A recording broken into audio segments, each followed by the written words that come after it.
Сайн байцгаана уу? Сонсож байгаа өдрийн мэндийг хүргэе. Та яг одоо Монголд болсон үнэн бодит гэмтэргийн талаарх ямар ч хачир байхгүй гэрч шүүгдэж болон шүүх шинжилгээ, шүүхийн шийдвэрийн мэдүүлгээс хүргэдэг сувгийг сонсож байна. Энэхүү хэргийг сэрэмжлүүлэг болгох үүднээс хүргэдэг бөгөөд нэрсүүд нууцлагдсан байдаг тул та бүхэнд ойлгомжтой байлгах үүднээс түгээмэл нэрсийг орлуулан хүргэж байна. Өнөөдрийн ярих хэрэг маань 2017 онд болсон үнэхээр харамсалтай, үнэхээр аимшигтай нэг хэрэг байгаа. Тэгээд олон юм ярилгүй шууд хэрэгтэй орё гэж бодож байна. Нийт манай сувгийг үздэг, дагдаг хүмүүстээ бас бичлэгтээ дандаа лайк тардаг хүмүүстээ маш их баярлалаа гэж хэлмээр байна. Ингээд шууд хэрэгтэй орцгоё. Шүүгдэж болдоо Монгол улсын иргэн 1986 онд Улаанбаатар хотод төрсөн. Хэрэг үлдэх үедээ 31 настай байсан. Эрэгтэй, бүрэн дунд боловсролтой, зураглаач мэрэгжилтэй, эрхэлсэн тодорхой ажилгүй, ам бүл дүүрэг, эхнэр 2 хүүхдийн хамт Чингэлтэй дүүрэгт оршин суух хаягтай. Улсаас авсан гавьяа шагналгүй. Шүүгдэж болдоо өмнө нь хит хитэн удаа ял шитгэгдэж байжээ. Үүнээс нь дурдах юм бол 2005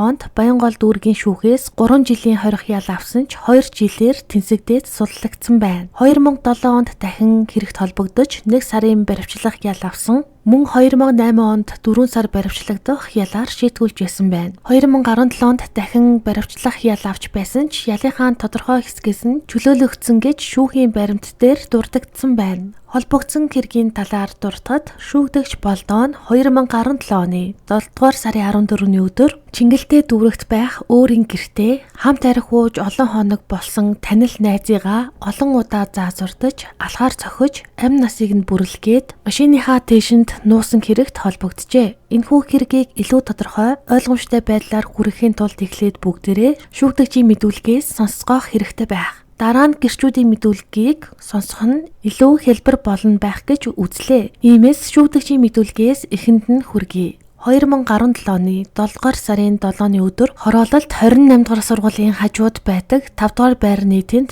ганаатай таралтаад 1 жил 0.75 литрийн архийг хувааж осон. Тэгээд архиа дуусаад байж байтал манай ээж оюунаа машинтайгаа намайг хайгаад тэр хаваар явж байхаар нь ээжээсээ мөнгө гуйж аваад дахин 1 шил архи аваад ганаатай хамт нөгөө архиа уусан. Ингээд нөгөө архиа уучгаад ээжээс авч үлдсэн 20,000 төгрөгөөр такси бариад ганааг дагуулад Чингэлтэй дүүрэгт байх гэртээ ирсэн. Ингээд маргааш нь байх ганаа бит хоёр хамтдаа хорооллын бичил дээр явж байгаад талигаач сүхээтэй тааралцсан. Тэгээд ганаа сүхээ бит 3 манай гэрт байж байгаад манай гудамжинд байдаг найз Хаагагийн хашаанд нь ороод түүний гэрийнхэн цуглаад хорхог хийж байгаар нь хамт хорхогноос нь идсэн. Ингээд маргаашнаас ахуулаад л сүхээ ганаа бит 3 манай гэрт архитаж эхэлсэн. Сүүлдээ мөнгөгүй болоод машиныхаа запас дугуй хөгжмийг тавиад архи авч ууж байсан. Ер нь бол сүхээ ганаа бит 3 манай гэрээс явалгүй тэндэл архитаад байсан. Тэгээд наадам өнгөрөөгөөд 2017 оны 7 дугаар сарын 14-ний өглөө босоод сүхээ ганаа бит 3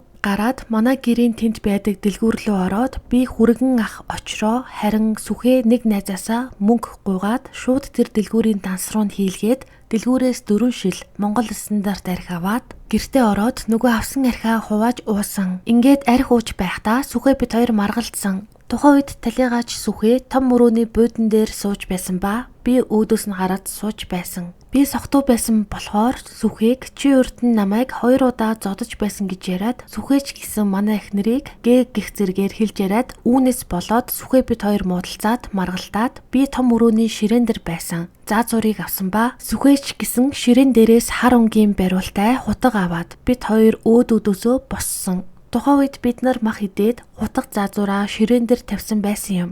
Тэгэд би барьж байсан заазуураа сүхээгийн хоолой орчимд нэг удаа эхлээд заазурцсан. Энэ үед бол ганаа талигаач бит 2-ын хажууд байгаагүй. Би засна гээд гарчихсан байсан. Тэгээд би тухайн үед маш их ууралсан ба би талигаачийг заазурцчаад хартал сүхээгийн хоолой нилээд гүнзгий зүсчихсэн байсан болохоор тэртээ тэргүүл өөхөх юм байна гэж бодоод дээрээс нь барьж байсан заазуураараа хөл гар болон хүзүү толгой руу хэд хэдэн удаа заазурцсан. Мөн талигаач сүхээгийн барьж байсан хутгийг чи муу намайг алах гэж байна уу гэд гараас нь аваад мөн маш олон удаа цээж болон гар бие рүү нь хутгаалсан.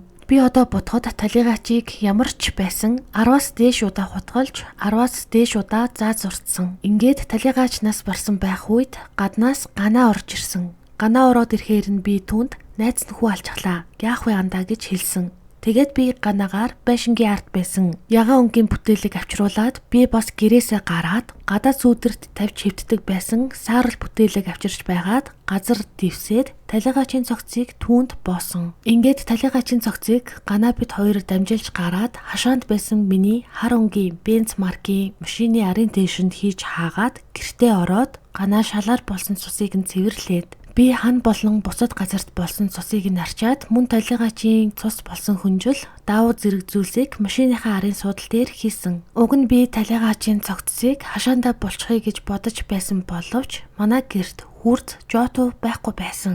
Тэгэхээр маргааш л айл амтнаас хүрд жоту угууж байгаад нүх ухаад булна. Тэр болтол машиндаа хийчихье гэж бодоод тээшэндээ хийчихсэн юм. Тэгээд тухайн үед нилээд орой болчихсон. Бараг шүн болж байсан болохоор ганаа бит хоёр манай гэрээс гараад долоон буудлын тэр хавьд явж байтал хоёр залуу арх ууж байсантай тааралдаад тэр архинаас нь гуйж угаад тэгээд явган алхаад хороолол орсон. Ингээд ганаа бит хоёр тэр хаваар шагийн арх зардаг хүмүүс хайсан боловч олдоогүй. Ингээд тэр хаваар явсаар байгаад өглөө болгоод буцаад такси аваад гэртээ ирсэн. Гэртээ ирээд байж байгаад би хүрц жоту болохоор гараад хаги дээр очиод хүрц асуухад байхгүй гэсэн. Тэгээд хүрц жоту хайгаад олдохгүй болохоор нь буцаж ирээд машинаасаа аккумулятор аваад гаргаж явуулын хүнд зараад мөнгөөр нь арх уусан. Талигаачийн цогцыг газарт буулж чадалгүй нилээд хэд хонсон ба энэ хугацаанд ганаа бит хоёр манад л байсан. Манад байх хугацаанд гэрийн хөргөгч гал тогооны тавилга, буйдан, шкаф зэргийг зараад арх авч уусан. Гэрт байсан зар мэдээ сонины дагуу уцаар ярахаар машинтай хүмүүс ирээд гэрийн тавилга худалдаж аваад явдаг байсан. Тэгтэл талигаачийн цогцоос ялзарч муудаж байгаа бололтой машины ойр орчмоор өмхийн үнэртээд ялааш аваад байхаар нь болохоо боллоо гэж бодоод 2017 оны 7 дугаар сарын 21-ний үед байх ганаа бит хоёр өглөөрт манай гэрээс гараад явсан гэж мэдүүлжээ. Ам хохирогчийн хууль ёсны төлөөлөгч шүүх хуралдаанд мэдүүлэхдээ 2017 оны 7 дугаар сарын 29-ний өдөр бид энэ хэргийг мэдсэн. Амралтаараа Ар хангаа аймгийн Аршаанд очисон байхад надад хэл дуулгасан. Тэгээд мөрдөн байцаагчтай уулзсан. Шүүгдэгч манай хүүтэй 2013-аас 2014 оноос найз нөхөд байсан гэж худлаа ярьсан. Манай дүүнерч сүүлд танилцсан гэдгийг нь хэлдэг. Шүүгдэгч шоронгоос гарч ирсэн байна. Тэр хооронд танилцах боломжгүй. Талигаачийн хувийн байдлын хувьд хүнлүү хутга байрч дайрах хүн биш. Миний хүү Малайз улсад 1 жил хэлний сургуульд сурч байгаад хөдөө аж ахуй их сургуульд сурсан. Төгсөөд эдийн засгаар ажиллаж байгаад чөлөө авч Швед улс руу эхнэр хүүхдийн хамт очиж 1 жил гаруй ажиллаад Монголд ирж ажилд ороод анкет бүгэлсэн байсан. 5 сая төгрөгийн хохирлын баримтыг хэрэг тавсаргуулсан. Баримтгүй 5 сая төгрөг гаруй зардал гарсан. Сэтгэл санаа хэцүү байсан ба байнга Эрдэнэт хотоос Улаанбаатар хотод ирэх хэцүү байна.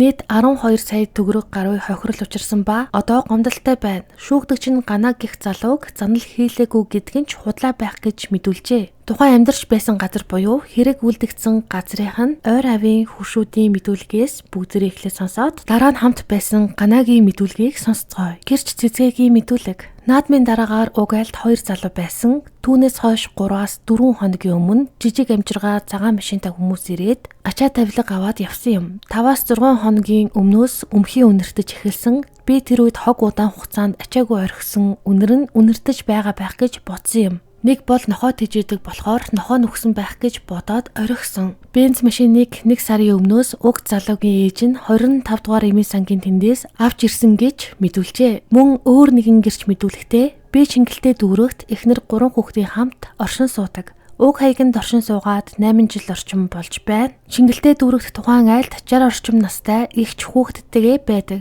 Гэхдээ гэр нь яг энд байдаггүй байх. Хаяал ирсэн харагддаг. Хүүхэд нь 30 орчим настай, бур царайтай, нохоо тэжээдэг залуу байсан. Тэр 30 орчим настай залуу байнга арх ууж байдаг. Наадмын өмнө хэрэг төвөгд орооцолцсон бололтой үзэгдэхгүй байж байгаад 2017 оны 7 дугаар сарын 10-ны өдрийн үеэс гэртээ танихгүй хүмүүстэй ууж байгаа харагддаг. 3 хоногийн өмнө 17 цагийн үед тэр залуу гэрээсээ гараад явж байгаа бололтой гудамжинд таарсан. Тэрнээс хойш тэр залууг хараагүй. 7 хоногийн өмнө салхилахад өмхийн юм уу муудсан үнэр үнэртээд байдаг байсан. Би тухайн үед нь нохоо муур өгсөн болов гэж бодсон. Тэр Benz машин 6 дугаар сарын сүүлээр ирсэн гэж мэдүүлжээ. Хэрэг болох үед хамт байсан ганаагийн мэдүүлгээс одоо бүгдээрээ сонсох юм бол хэрэг явдал тодорхой болох болно. Би 2017 оны 6 дугаар сараас эхлээд гадуур арх уугаад явсан ба 2017 оны 7 дугаар сарын 7-ны өдөр буюу ерөнхийлөгчийн 2 дахь сонгуул болдог өдөр 12 цагийн үед хорооллын бичлэгийн 21-р байрны ард ганцаараа явж байгаад болдоотой тааралцсан. Тухайн үед болдоо бас ганцаараа явж байсан. Болдоо нь намайг хорооллын 28 дугаар дунд сургуульд сурч байхад надаас 2 дээр ангид сурдаг байсан болохоор таньдаг байсан бөгөөд хамгийн сүүлд 2007-нд би хонхрын 20 ангид ял эдэлж байхад болдоо мөн тэнд ял эдэлж байсан. Түүнээс хойш уулзаагүй байсан ба тэр өдөр тааралцсан юм. Ингээд уулзахад болдоо надад сая хар тамхины болон танхаа хэрэгээр 5 жилийн ял аваад 2 сар суугаад гарлаа гэж байсан. Ингээд болдоо бид хоёр нийлээд хороололд нэг шил арх 0.75 литрийн Монгол стандарт арх авч хувааж усан. Тэр өдөр сонгуулийн өдөр гээд арх зарахгүй байсан болохоор нэг дэлгүүрээс гуйж байгаад нэг шил арх авсан. Ингээд тэр архийг ууж дуусахад болдоо ээж рүүгээ ярьсан ба ээж нь нудалгүй 21-р байрны гадаа Стима маркийн машинтай ирээд болдоо ээжээр ганц юм ахуулж чад ирээгээд ээжтэйгээ явсан.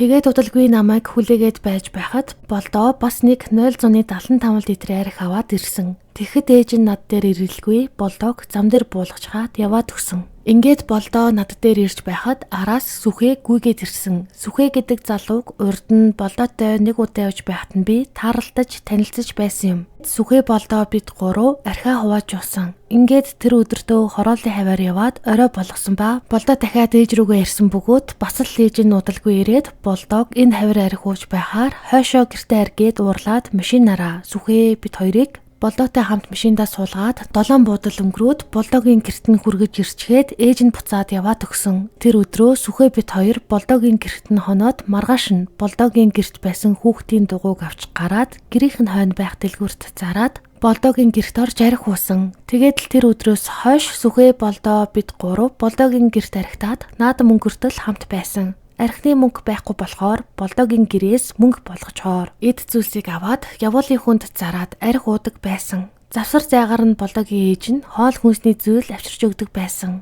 Ээжигээ ирэхээр болдоо ээжээрээ бас арх ахуулдаг байсан. Тэгээд наадмын дараа 2017 оны 7 дугаар сарын 13-ны өдөр байхаа. Болдоогийн ээж нэрээд сүхээ бид гурыг авч яваад сотод байдаг байрандаа аваачин усанд оруулаад оройн буцаж хүргэж ирсэн. Ингээд 2017 оны 7 дугаар сарын 14-нд нөө 15-нд нөө би яг сайн өдрийг нь санахгүй байна. Би архины хордлогонд орчхоод арх ууж чадахгүй байсан бөгөөд сүхээ болдоо 2 тэр өдөр арх уусан. Тэгээд оройн нь 21 цагийн үед би хэвтэж байгаад босоод байшингийнх нь үүдний гал тооны хэсэгт хоол хийгээд байж байтал болдоо сүхээ 2 хоорондоо маргалдаад чанга дуугараад эхэлсэн. Яг юунаас болж маргалцсныг нь би хажууд нь байгаагүй болохоор мэдээгүй. Ямар ч байсан би биний хараагаад чанга дуугараад хэрэлдээд байсан. Тэгэхээр нь би гарч яваад би засчаад гадаа тамхи татаж зогсож байтал байшин дотор дуун жаахан намж харан яваад ортол байшингийн яг голд нь сүхээ ямар ч хувцасгүй. Чээж чармай шалдан дээшээ хараад хэвтчихсэн. Хажууд нь болдоо нэг гартаа заазуур, нөгөө гартаа алах барьчихсан өвдөглөөд сууж яйсан.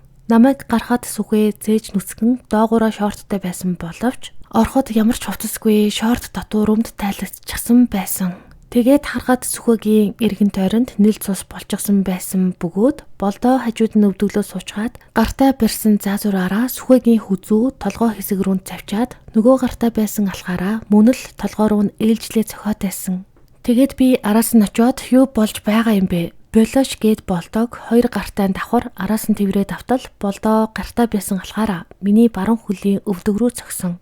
Сүхээгийн толгой руу нь алхаараа цохиод заазуураараа хүзүү хоолой хэсэг рүүнд чавчаад байсан. Тэгээд би ийм зүйл анхаарч байгаа болохоор шоконд ороод зогсож байтал сүхээ биеийн татганаад болооч гуйж байна гэд сул дугаар хилээд байсан. Ингээд намайг балмагдаад зогсож байхад болдоо босоод чиний зүрхийг сугалж нохоод хайж өгнө гэд заазуураа хаяад алхаа барьсан хിവэрээ босоод гал тогооны шүүгэн дээр байсан. Дунд зэргийн урттай хар ирштэй хутаг авчирхаар нь би сэхээ ороод мөн л болдоог араас нь тэврээд давтал болдоо дахиад гартаа барьж байсан алхаараа миний хөл рүү цохиод би холдчихсан юм. Тэгтэл болдоо тэр утгаараа сүхээгийн цээжний гол хэсэг рүү дээрээс доошоо чөглөлтөө зүссэн. Би энэ үед дахиад салгах гээд очтол газар тунарсан байсан цусан дээр нь халтраад ойцсон чинь болдоо босож ирээд 2 хүний хоорондын асуудалд битгий ор гэж байна пэмэн гээд миний толгой руу нэг удаа өшгөлсөн. Би тэгэхэр нь улаарчихсан цус үтсэн хүн яаж ч магадгүй гээд айгаад хөдлөөгүй.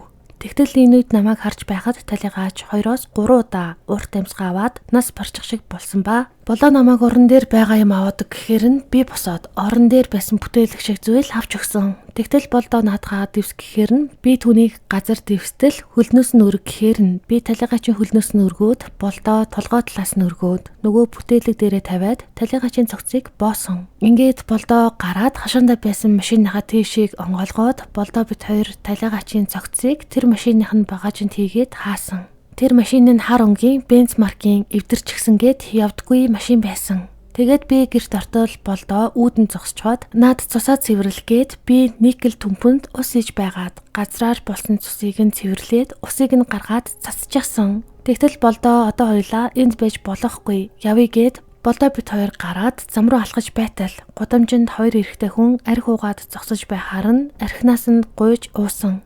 Энэ үед шөнийн 03-аас 04 цаг болж байсан байх гэж бодож байна.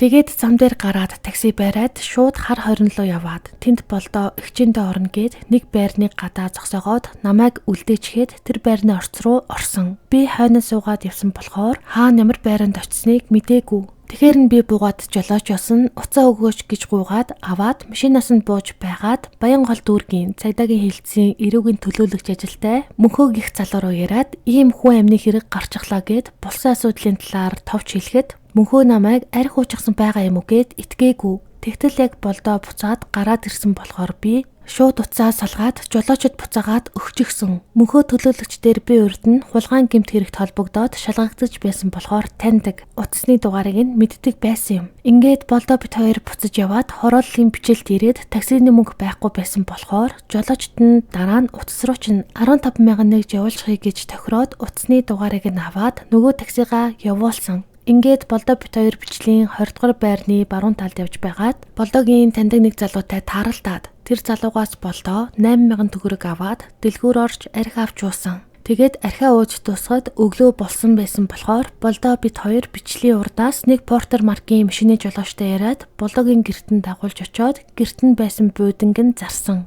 Яг хэдэн төгрөгөөр зарсныг нь мэдээгүй. Болдоо л мөнгө авсан. Ингээд болдоогийн гэртэн хэд хоног байж архи уусан. Энэ хугацаанд болдоогийн гэрээс гал тогооны стейк болон шкаф зэргийг нь зарж архи уусан. Болдоо миний хажуунаас холдож болохгүй шүү гэж хэлдэг байсан болохоор би айгаад холдож чаддаггүй байсан.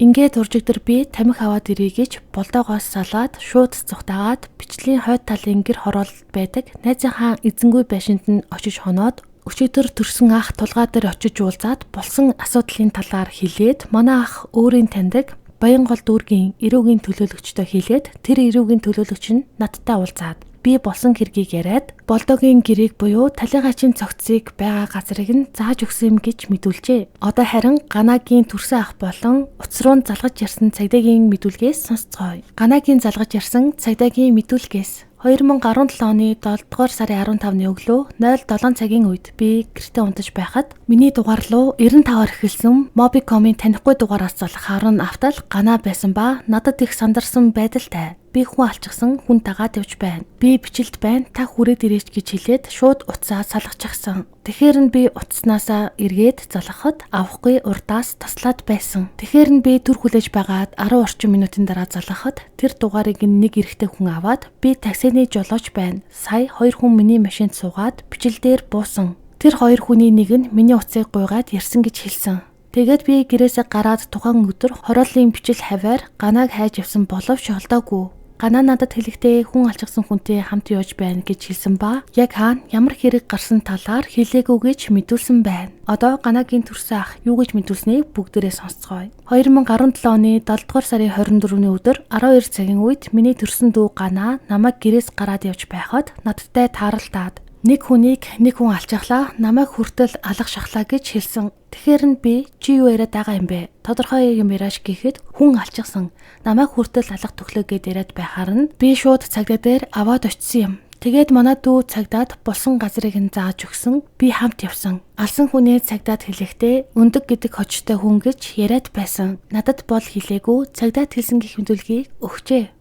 2017 оны 8 дугаар сарын 9-ний өдөр талигаачийн цогцост шүүх хэмжлэгийн задлан шинжилгээ хийжээ. Шинжилгээгээр талигаачийн гүрээний судас бүрэн тасарсан, дагдсны яс гавлын хөндий рүү цөмөрсөн, мөн нүүрний яс хамар, нүдний ухархай. Эрүү орчимд олон хугарал зүсэгдэл үүссэн байжээ. Эдгээр гэмтэл нь эртээ зүйлээр 3 удаа, харин хатуу мохоо зүйлээр 2-3 удаа үйлчилснээс үүссэн байх магадaltaй гэж үзсэн байна. Гэмтлүүдийн дарааллыг яг тодорхойлох боломжгүй байсан бөгөөд эдгээр шархыг авснаас хойш богино хугацаанд нас барсан гэж дүгнжээ. Цогцос ялзарч муудсан байсан тул бие хамгаалан тэмцэн уул мөр тогтоох боломж байгаагүй юм байна. Мөн задлангаар цус болон ходоодонд бага хэмжээний спирт илэрсэн бөгөөд энэ нь талигааж тухайн үед согтууруулах ундааны зүйл хэрэгэлсэн байж болзошгүйг илтгэж байна. Эцэст нь шинжээчийн дүгнэлтэнд талигаачийн зүүн гүрээний судас тасарснаас үүдэлтэй цус алдалтаар нас барсан байна гэж дүгнсэн байна. Болдоод хийсэн шүүх сэтгэц эмх судлалын дүгнэлтэнд болдоонд сэтгцийн өвчнгүй байна. Үнэн зөв мэдүүлэг өгөх чадвартай, сэтгцийн хувьд хэрэг хариуцах чадвартай, мөн чочирдон давчигдсан гих зүйл илрээгүй байна гэх дүгнэлт гарчээ. Шүүх хуралдааны үеэр шүүгдэж болдоонд хийлэхдээ тэр үед сэтгэл санаа маань хүчтэй чочирдож давчигдсан учраас нэгнийхээ амийг хохироосон. Талигааш намайг байнга дэрлэгдэг байсан. Өмнө нь 2-3 удаа зодож байсан. Тэр өдөрч хутга бариад дайрсан. Эхнэрийг минь муулсан үг хэлсэн болохоор би ууралсандаа заазар барьсан гэж мэдүүлжээ. Гэхдээ шүүх хуралдаанаар хэлэлцсэн баримтууд болон гэрчүүдийн мэдүүлгээр шүүгдэгчийн мэдүүлэгт дурдсан, сэтгэл санаа чочирдсан, өөрийгөө хамгаалсан гих нөхцөлүүд нотлогдоогүй байна.